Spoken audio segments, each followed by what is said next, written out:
My boyfriend, Kevin Phipps, is a renowned translator who speaks 12 different languages fluently. Around 2 weeks ago, he got a job to translate for a Polish woman.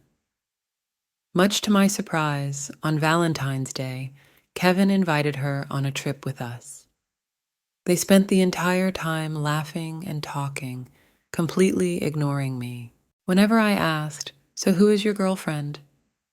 Kevin would seriously respond, "It's just work, don't be jealous." However, I caught him several times confessing to her in Polish right in front of me, saying things like, "Dżinzi z wami spędzają czas, serce zawsze bije szybciej," which means, "Being with you makes my heart race." Kevin didn't know I had spent part of my childhood in Poland and understood everything. We were standing at the entrance to a glass walkway, and I hesitated to step forward. Kevin knew I had a fear of heights, but he was holding the Polish woman's hand gently, comforting her in Polish, saying, "Jean, don't be afraid. I'm here to protect you, just be brave." Jean clung to Kevin's hand, her innocent expression looking up at him. Meanwhile, I stood frozen, wondering how I could be faking my fear as Kevin claimed to the woman, brushing off my fear. The memory of my father's tragic fall off a cliff during a hike when I was 10 haunted me. I blamed myself, and from that moment, my fear of heights consumed me, making even small heights unbearable. "I can't do this," I shouted as Kevin, his patience thinning, told me to hurry. I stayed rooted, my body trembling, until Kevin came back, grabbed my hand, and led me forward. His warmth calmed me just slightly, but as I glanced down, fear washed over me again. I thought I could push through, but then a scream tore through the air, and Kevin immediately let go of my hand, rushing toward Jean. They quickly disappeared, and my legs gave way, causing me to collapse. I passed out moments later. When I woke, I found myself in a clinic near the scenic area, alone. I checked my phone to find a message from Kevin. "Stop making things awkward for me. The glass walkway only gives an illusion of danger. I'm with Jean. You should rest." I felt a wave of mixed emotions crash over me. Since Kevin began working for Jean, he had used work as an excuse to stay out late, constantly going out of his way to make her laugh and take her on trips. It seemed like they were in a relationship, not us.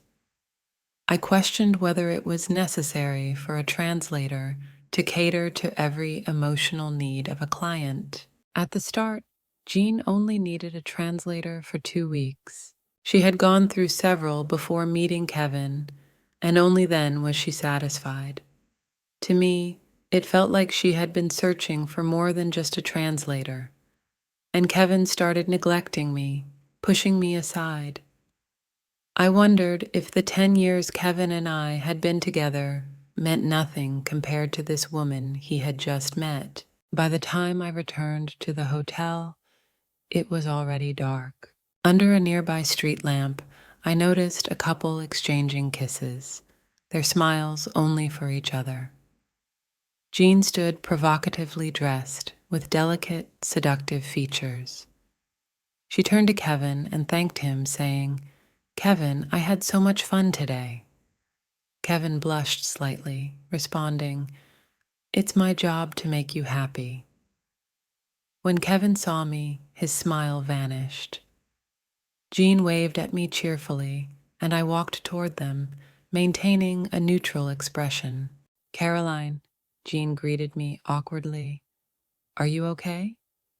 I nodded, telling her I was fine. Kevin pulled me aside and asked if I had seen everything. I simply replied, "Yes." He tried to explain, saying, Cheek kisses are common in Poland. It's just a friendly gesture. I stopped him from continuing. You don't need to explain anything. I left him standing there and walked back to the hotel alone. Kevin seemed confused, probably because I had never shown him such coldness before. I had always put his feelings first, but had he ever considered that I could be tired too? Later, Jean asked Kevin playfully, "What happened?" He brushed it off, saying it was nothing, and they sat by the fountain, chatting for hours. When Kevin finally came back to the room after his shower, he saw my lonely silhouette. "Are you still upset?" he asked, pulling me close. Jean's only been in the US for a few weeks. She doesn't know everything yet. She sometimes gets too close, but it's just cultural. Be rational and don't disrupt my work. His words sent a chill through me, and I simply replied, "I understand." Kevin fell silent, probably expecting me to argue, but I didn't. Over the years, I noticed he seemed drawn to the excitement of new things, even though he always dismissed it as just work. Before bed, Kevin asked, "Is your fear of heights really that bad?" I thought back to when my dad fell off that cliff, and Kevin didn't offer comforting words, but instead told me, "You need to control yourself. Don't make a scene like today." That night, a storm raged outside. I woke to the sound of thunder, and shortly after, I heard Kevin leave the room. The soundproofing was poor, and I soon heard sobbing coming from the room next door. Kevin had gone to comfort another woman. I was unable to sleep, listening to fragments of their conversation. Kevin used to hold me during storms, covering my ears to make me feel safe. But now, things had changed. I reached for my phone, and with shaking hands, I messaged my brother Jacob. "I want to go home. Can you pick me up?" It had been 10 years since I left, and I no longer knew where home was. To my surprise, Jacob replied quickly, telling me to wait a few days. I asked him, "Does Mom want me to come back, or will she be upset to see me?" Jacob reassured me, "Mom was angry after Michael's accident, but she knows it wasn't your fault. We've missed you all these years." His words brought me a sense of peace, and I finally managed to fall asleep. The next morning, I woke to a knock on the door. It was Kevin, standing there wearing only a towel, with 2 red marks on his neck. He noticed my gaze and quickly said, "It's mosquito bites." I acted as if I didn't notice. "Where were you?" I asked. "Morning jog," Kevin replied, without a hint of nervousness. "Have you forgotten? I run every day. If I skip a day, I can't stand it." I couldn't understand why he felt the need to lie. Did he really enjoy this kind of excitement? After changing, Kevin reminded me, "I've planned today's schedule. We'll leave after breakfast." Control your emotions and don't act cold toward Jean. If she gets upset, you'll be in trouble. He still believed I was the same jealous and possessive person fighting over him, but I wasn't going to be that way anymore. At breakfast, Jean sat beside Kevin, thanking him. "Thank you for staying with me last night. I don't know what I would have done without you." She gave me a smug glance, almost daring me to respond. She was using the fact that I didn't understand Polish to act so boldly. Kevin smirked. "Don't worry, I'll stay by your side until you're no longer scared." Jean blushed and asked quietly, "You're so kind to me, won't Caroline get upset?" Kevin glanced at me briefly. "It's fine.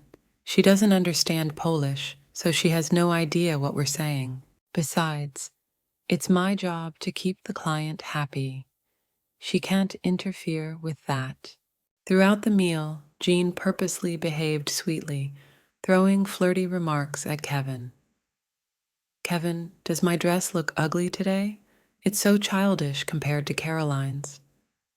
Kevin not only humored her, but also insulted me. "Jean, you look great no matter what you wear." Unlike Caroline, who's not young anymore but still dresses like a child. Sometimes I find it disgusting. They thought I couldn't understand and were openly flirting in front of me. It was unbelievable. Was this really the man I'd loved for 10 years? Such a fool. Suddenly, I slammed my utensils onto the table. "Are you two done talking yet?" Kevin frowned, clearly annoyed. "Careful, you'll scare Jean." I replied casually, "She seems brave enough to cozy up to someone else's boyfriend." Jean clung to Kevin's arm, trembling. "I don't understand what Caroline's saying, but she looks so scary, like she's ready to attack me." In a swift motion, I flipped my plate of creamy mushroom pasta, splattering it all over Jean and Kevin. The sauce dripped down their faces, making them look pathetic. "Oops, sorry, I slipped." Jean's face went pale and she shrieked, "You actually did that, Caroline. Are you crazy?" Kevin quickly wiped his face, both shocked and furious. "Do you even know what you're doing?" he shouted. I shrugged. It was an accident. Jean started crying, wiping her skirt with a napkin. "It's ruined. Why are you doing this to me?" Kevin immediately consoled her. "Jean, don't cry. I'll handle this. Go change." Jean nodded, but gave me a death glare before leaving. How amusing. She was acting like the victim, even though I hadn't yet confronted her about flirting with Kevin. Kevin grabbed my wrist, pulling me into a corner, seething with anger. "What's wrong with you? Are you insane? How dare you throw food at my client? I told you to act normal and stop being so hostile." I looked at Kevin, who was panting from anger, and felt my heart harden. He seemed completely unaware of the real issue. I spoke calmly. "Kevin, let's break up." He froze, looking stunned. "You want to break up over this? You're the one who embarrassed my client, and now you're causing a scene. I can't believe you." I couldn't argue with him anymore. "Yes, let's break up." He pulled me closer, his voice tense. "Caroline, haven't I been focusing on my client because it's my job? Why are you being so childish? Are you using this breakup to get my attention?" Kevin was being so irrational. Every time I was left disappointed. I recalled last Valentine's Day when I had left work early to plan a huge surprise for Kevin, but instead I got a call from the police saying he'd been arrested for getting into a fight. I bailed him out, but he refused to explain what had happened. When we got home, Kevin, in his rage, destroyed everything I had prepared, including a pair of diamond rings I had bought. I cried for hours, while Kevin gave a half-hearted apology and never mentioned the rings again. Didn't he care why I had gotten them? Or was he just wasting my youth, with no real intention of committing to me? Later, I learned that the fight had been over a new female coworker. The conflict could have been avoided, but Kevin had acted impulsively. I let out a bitter laugh. Aren't you tired? Kevin hesitated. What do you mean? I sighed softly, counting the days until my brother Jacob would come to pick me up. Out of nowhere, Kevin suggested we change our plans. How about rafting? You love it, don't you? Let's go. It'll help you relax. It was true. Kevin and I had met during a rafting trip when he'd saved me after I'd fallen into the water. Maybe one last trip wouldn't hurt, giving some closure to our relationship.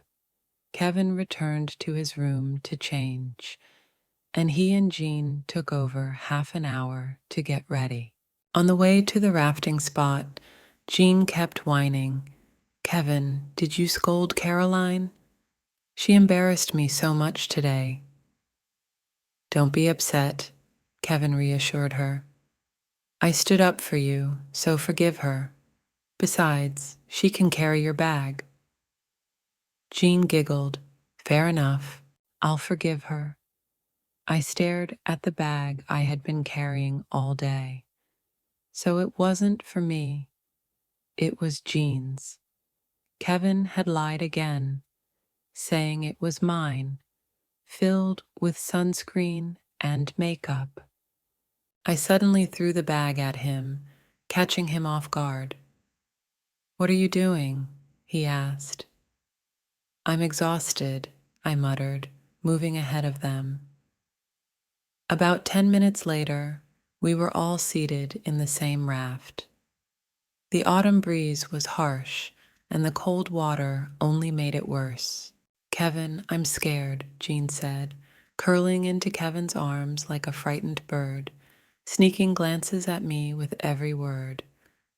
Kevin held her close. Don't worry, Jean, I'll protect you. They looked so cozy, like a couple in love. Just earlier, Kevin had suggested we get engaged after Christmas. Was this his idea of being genuine? At times, it felt like Kevin had a split personality, or maybe he just didn't care enough about me to hide it anymore. He likely believed I would never leave him after all this time.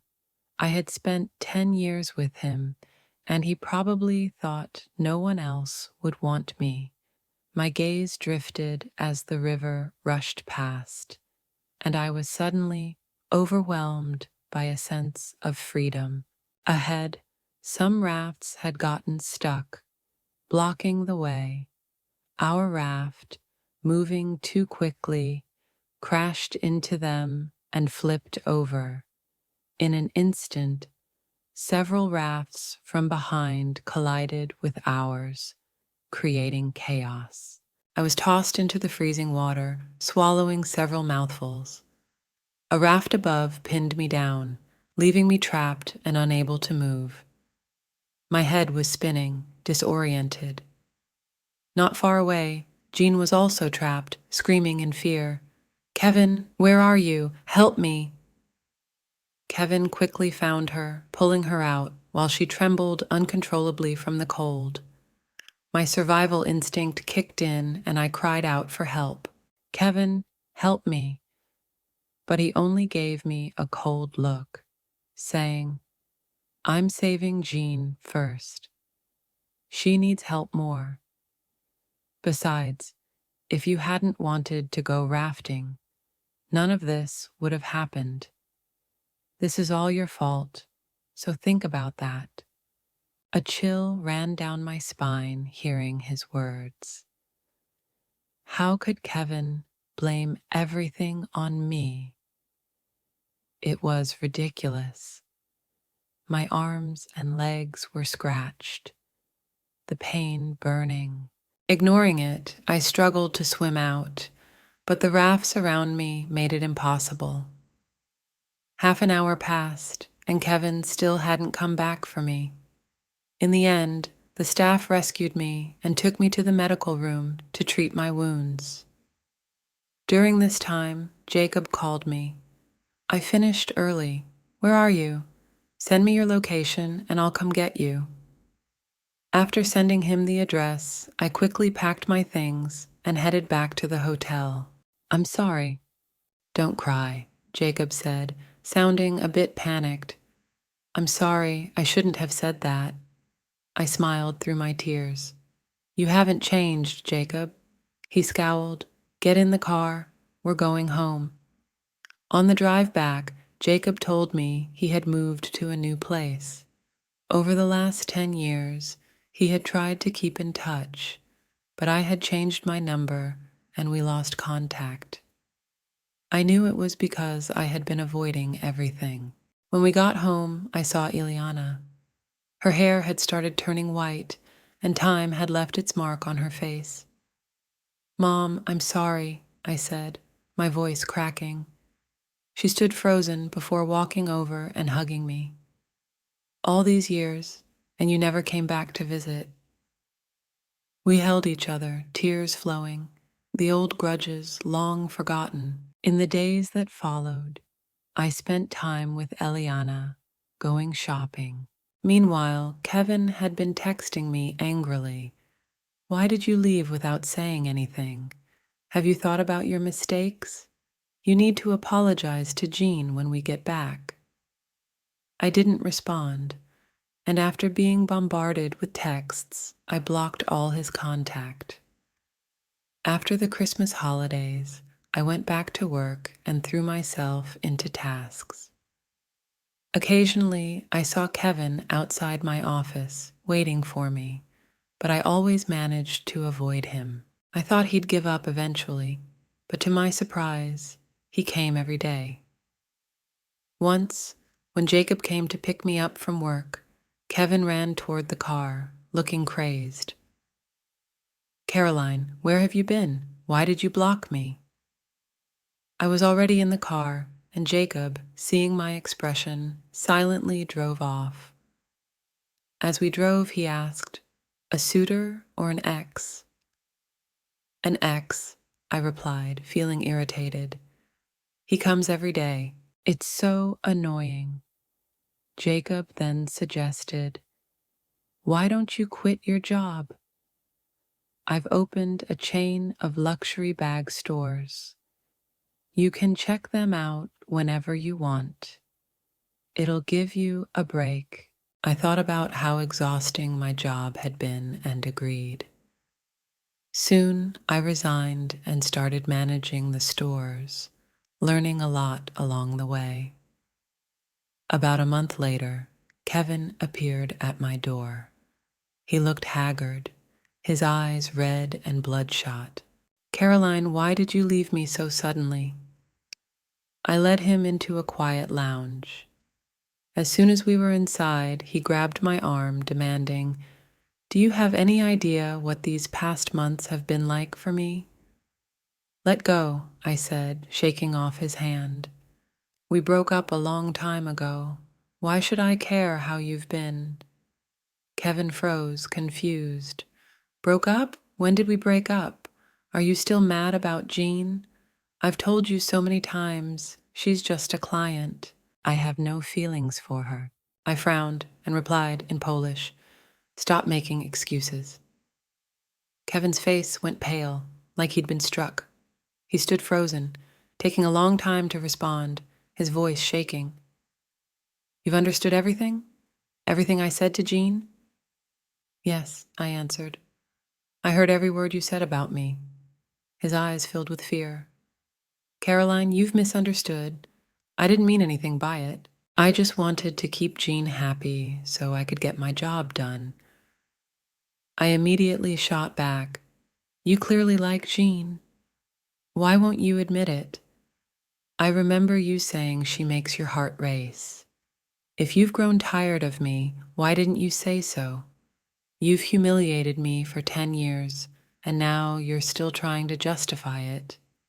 Kevin looked more desperate, panic setting in. I didn't cheat. I swear, Jean and I never crossed any lines.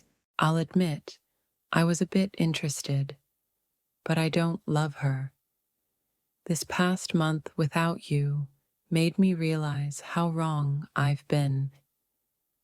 Caroline, you're the woman I've always loved. I've been so foolish. I'm sorry for neglecting you. I interrupted coldly. 10 years ago, you made the same promises, and yet you hurt me over and over. Kevin's eyes reddened, his voice breaking. I now fully understand, so please give me another chance to prove I've changed. The memory of last Christmas suddenly hit me. Kevin had stayed late at work, not coming home. Feeling bad for him, I prepared a delicious meal and brought it to his office. When I got there, he had just wrapped up his work.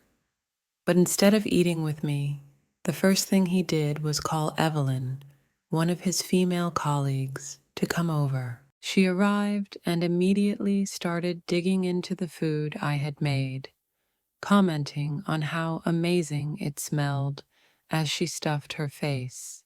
Kevin smiled, pleased, and said something like, "You're alone and can't cook. What will you do?"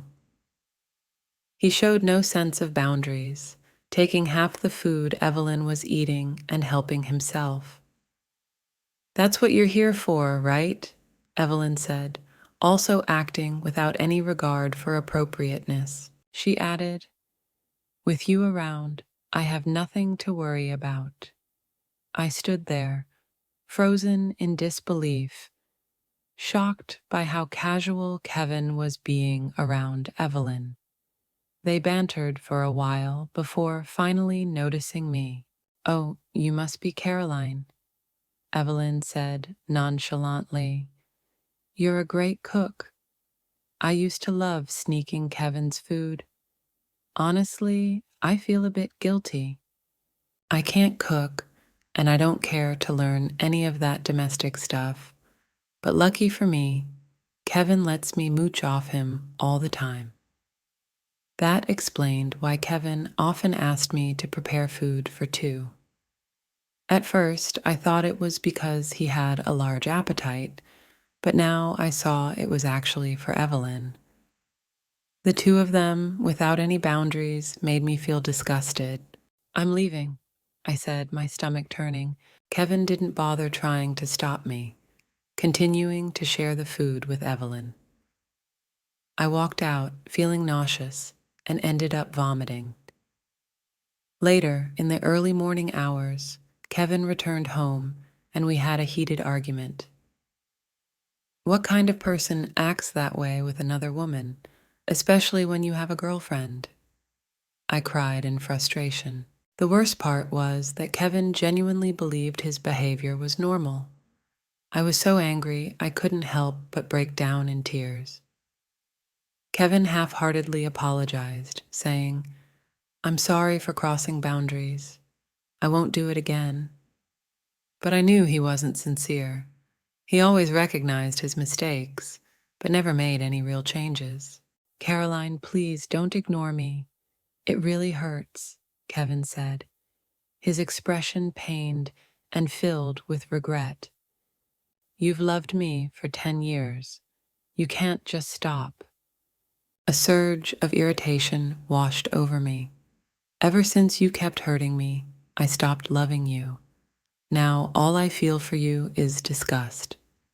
If you don't let go right now, I'll call the police," I warned. Kevin, unbothered, tightened his grip on me. "You won't call the police. You still love me," he said, completely oblivious to everything I had just told him. Just as I was about to lose my patience, a strong hand yanked Kevin away from me. Jacob punched Kevin square in the face. "Who do you think you are, messing with Caroline? Are you trying to get yourself killed?" he shouted. Kevin stumbled back from the punch, blood pouring from his nose. He clutched his face, his eyes brimming with sorrow.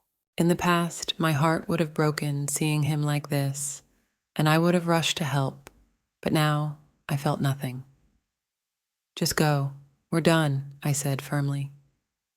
Kevin's face went pale, and after a long pause, he glanced at me one last time before running off. Jacob, worried, asked if I was okay. I'm fine, I replied, checking the time. It's time to close. Let's head home. I thought I had finally gotten rid of Kevin for good, but just a few days later, he showed up again, this time with Jean. Kevin's gaze locked onto mine. Don't get the wrong idea. I brought Jean today because she wants to apologize to you, he explained. Caroline, I'm truly sorry, Jean said, her voice dripping with fake sweetness. I got too close to Kevin before, and I didn't respect boundaries. But hey, we're in America, not Poland, where things are different. Today, I'm officially apologizing. Please forgive Kevin and take him back, she added with a sickly sweet smile. When Kevin couldn't see, Jean shot me a smug look. She was finally showing her true colors. I don't accept your apology, I said coldly. Jean awkwardly tried to hold on to Kevin's arm, but grabbed nothing but air, her face darkening. I thought you said she was forgiving, Jean muttered in frustration. Kevin sighed deeply, then suddenly grabbed my hand and pulled me into a nearby room. We're already over. What are you doing here? I asked, exasperated. I can't let you go, Kevin said earnestly, gazing into my eyes. I'll do whatever it takes to win you back, no matter how long it takes. I could hardly believe what I was hearing. Was this really happening? Kevin, what's gotten into you? I said, half laughing in disbelief. You didn't care at all when you ate with that female colleague. You didn't even apologize. I thought you wanted to give all women a place in your life. Well, now's your chance. But instead, here you are, still chasing after me. Each word I said seemed to drain more color from Kevin's face. His lips quivered as he stammered, I'm sorry. I know I've been terrible. I deserve everything that's happening to me. I looked at him with cold indifference and replied, You sure do, before walking out of the room. As soon as I stepped outside, I saw Jean spill red wine all over 2 bags. The dark liquid soaked into the fabric, ruining them completely. Jean exaggeratedly covered her mouth, saying, Oops, I didn't mean to. Kevin, help me out here. Kevin's face darkened, but he remained silent. I picked up the 2 bags and glanced at their price tags. These cost $200,000 altogether. You'll need to pay for them. Jean's eyes widened in shock. What kind of overpriced bags are these? You're just making up prices to rip me off, she accused. I nearly laughed. Who was the one really pulling a scam here? If you hadn't deliberately spilled wine on the bags, this wouldn't have happened. You're just paying for your own mistake, I said coldly. I sell luxury goods. If you don't pay, I'll call the police. Jean reluctantly pulled out her phone and paid the full amount, grumbling, It's just a bit of money. I can handle it. Kevin watched the entire exchange, looking frustrated. He pulled Jean aside and whispered angrily, Are you just trying to make trouble? Do you really think Caroline isn't already enough of a problem? Jean feigned innocence, bursting into fake tears. Kevin, I didn't mean it. Why are you yelling at me? Kevin sighed, trying to calm her down before walking away. At 10 p.m., as I was closing up the shop, John appeared again, this time speaking fluent English. I like Kevin. He's meant to be with me, she declared. I hadn't expected her to speak English, and I realized she had been pretending all along just to get under my skin. I chuckled sarcastically. He's trash, so go ahead and take him. You two make a great pair, one who cheats for fun, and another who loves playing the other woman. You're asking for it, Jean snapped, raising her hand to slap me.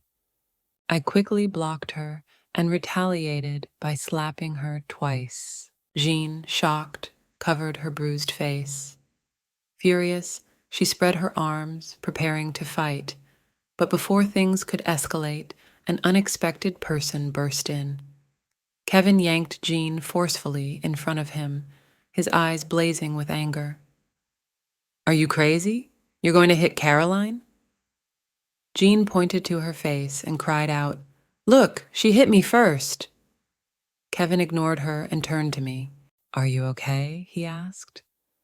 I clicked my tongue in annoyance. Can you be any more fake? I said. Don't get mad, Kevin pleaded, his expression desperate.